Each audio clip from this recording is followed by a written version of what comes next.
In 893 AD, off the western coast of Iceland, Thor was called. The frost giant had terrorized these people for weeks. It had eaten 3 goats, 4 dogs, and 2 children. The mothers in the village prayed for help from the gods, and help they did receive. Thor, led by a group of 20 men, tracking the giant to its pen in the highlands. The beast battled for hours, weighing trees and hurling boulders. Many Vikings found their way to Valhalla, until Thor's axe hacked its guts to bloody slush and lopped off its head. That was 4 days ago. Since then, Thor has eaten more goats than the frost giant, drank enough mead to drown a dozen sailors, and made love to half the women in the village. He is Thor Odin's son, god of thunder, prince of Asgard, heir to the throne of the realm eternal, and he loves his life. Suddenly, a cry in the night stops all in their tracks. Thor prays that it be another giant for him to slay. As he grabs his axe in hand and rushes through the front door, Thor is met by a young girl who states that there is someone in the water, a devil man. She is met with nothing more than conjecture until another co-signs her statement. There is a man in the water, or at the very least, what's left of them. He goes on to state that the red chunks have been floating up along the shore for hours. Only one thing is discernible by gazing upon the bits of scattered body parts, chiefly that this man is not from the village. One man speaks up. He has heard tell of feathered men such as this from Norsemen who have claimed to sail across the sea towards the edge of the world. An elder tells the man that he may only be half right. She holds the head of the feathered man up and asks Thor what he sees when he looks into his eyes. Thor stares into the eyes of the feathered man, and at once he knows. He is not looking into the eyes of a man. He is looking into the eyes of a god. The other Norsemen travel back to the longhouse, leaving Thor with the remains of the slain deity. The elder woman also stays, and once again asks Thor if he had ever seen anything such as this. Thor has seen the wars in the heavens. He has seen gods suffer and bleed. He's seen immortal fathers subject to their own sons' torments like one could never imagine. He has seen hell itself, but no, he tells the woman, he has never seen anything like the horror in that god's eyes. In reaction, the elder falls to her knees and begins to pray. Thor sees this and he asks, which gods does this strange woman pray to? To which the elder replies, all of them. In present day, in deep space, on the planet Indigarr, a non-believer chooses to believe. She has never prayed before, so she is not exactly sure how to do this, but her people need Thor's help. It hasn't rained on the planet Indigarr for many years, and as a result, a large amount of the life on the planet has died. And soon, her and her people will too. Everyone throughout the spaceways say that Thor is the greatest god who ever lived and that he can do anything. The Indigarrian looks up to the sky and pleads for the god of thunder to save them. Much to her excitement, lightning strikes, and soon after, the rumbling of thunder follows. Thor hears the prayer from a universal way. Across the cosmos, he brings with him a storm. He cracks the ground till water gushes forth. He carves rivers where once were desert. He is Thor, warrior of Asgard, avenger of earth. And he swears on all that is holy, no one will die here today. The Indigarrian jumps to her feet. She never expected Thor to actually appear, but Thor tells the little one that he heard her prayer. And what kind of god would he be if he did not answer prayers? And now, Thor must be off, for there is always someone, somewhere, in the need of smithing with a very large hammer, and Thor is always happy to oblige. But the Indigarrians beg for their new savior to stay. Maybe rockworms will entice the gods, perhaps scab bark, or by chance the cave slime ale might be worth his while.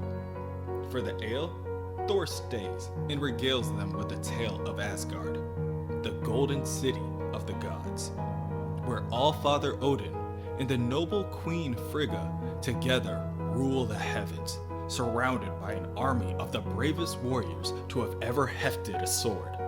There are dragons, elves, dwarves, and the occasional troll or two, but mostly just gods, the finest gods that ever lived, more gods than there are stars in the sky. After the festivities, Thor prepares to make for his departure. One of the men of the village tells Thor that they owe him their lives, but Thor counters by telling the man that they owe the girl. It was her prayer that brought Thor there. But this begs the question, why did she not pray to her own gods? Gods? The Indigarrian's brow ruffles. When he was a child, his mother told him stories of gods long ago who lived in a jeweled city high above. But those were just stories for children, much like the stories Thor told about dragons and magic rainbows. On Indigarr, there are no gods. But that is unheard of. In all of Thor's travels, he has never ran into a world without gods. And the very notion to doubt the existence of Asgard, to doubt the very Odin. There was a time Thor might have killed the man for an insult such as that. He saved their world, and this old man doubts him? Thor will have no more words with this man after this. He tells the man to tell the girl when Thor finds her wayward gods, he will see that they come home. A world without gods. With such a myriad of pantheons spread across the cosmos, Thor never dreamed such a thing was possible. And as it turns out, it's not. Indeed, there was a time this world had gods. So what then has become of them? Thor approaches a barren temple floating on an asteroid and is greeted by nothing in the air but echoes and dust. Thor calls out to the Sky Lords of Indigarr to show themselves that a fellow immortal has come in peace. He finds a treasure room filled with mountains of gold, untouched for many years, and an arsenal still stocked with all manner of weapons, swords rusting in their scabbards, but no gods. In their library are countless scrolls filled with tales of ruthless and powerful warriors who once called the sky home. Yet Thor finds no sign of war or disaster, no trace of anything, living or dead, no clue at all of what became of them. Ultimately, a mystery for another day. He is ready to leave the city to its ghosts when he happens to notice one last building, a storage house by the looks of it. At first, he doesn't even consider it worth checking until he notices the chains. No other door in the city bore chains, and Thor realizes why as soon as he smells what's inside. Hogscar, the harsh, Croskin, the cruel, Lady Vile, the goddess of atrocities, Lord Allblood, the inexorable, and his 13 sons by 13 brides. He recognized them all from stories in the scrolls. These are the missing gods of Indigarr, an entire pantheon of fearsome immortals, every man, woman, and child, all butchered like animals in their own fortress, without any sign of invasion or warfare, without any signs of combat of any kind. No, to even call this butchery is an insult to honest butchers. This is something else entirely. Their god flesh rots slowly, and by Thor's guess, they have been here for a few hundred years, undisturbed until now. No army did this. No giants either. No stench of sorcery in the air. This was no ritual. No one-time explosion of madness.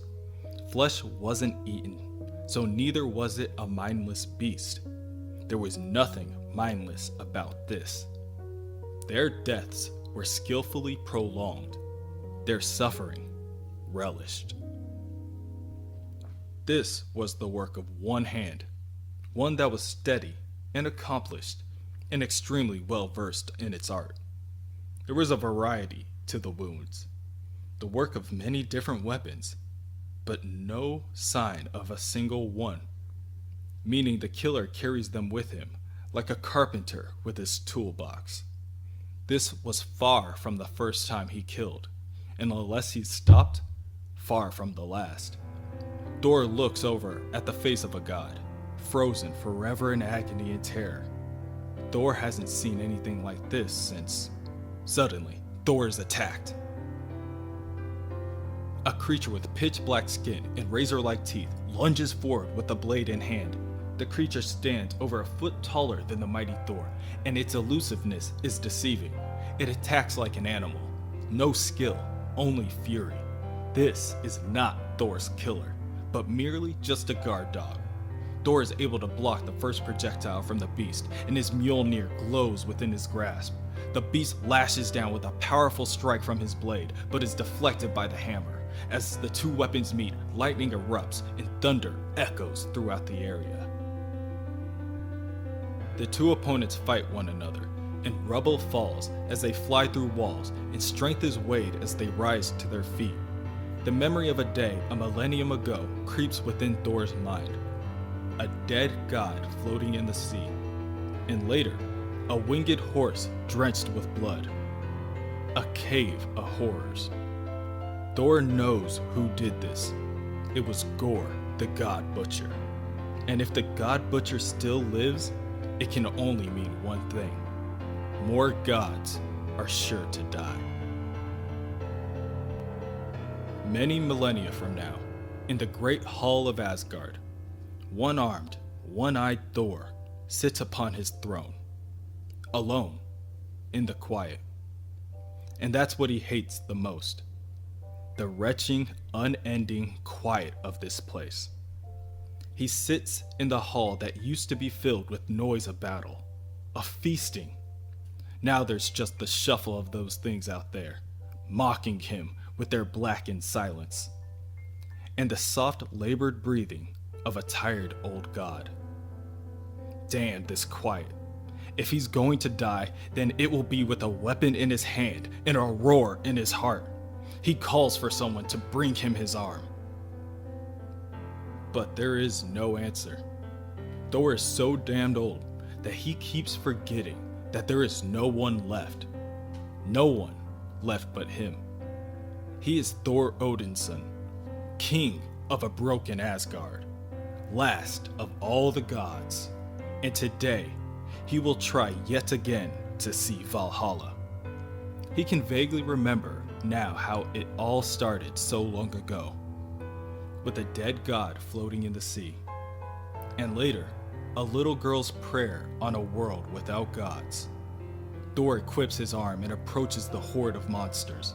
He throws his mighty hammer at one of the blackened beasts and yells for the dogs to come, telling them that there is still one god left in Asgard, and he would have words with thee.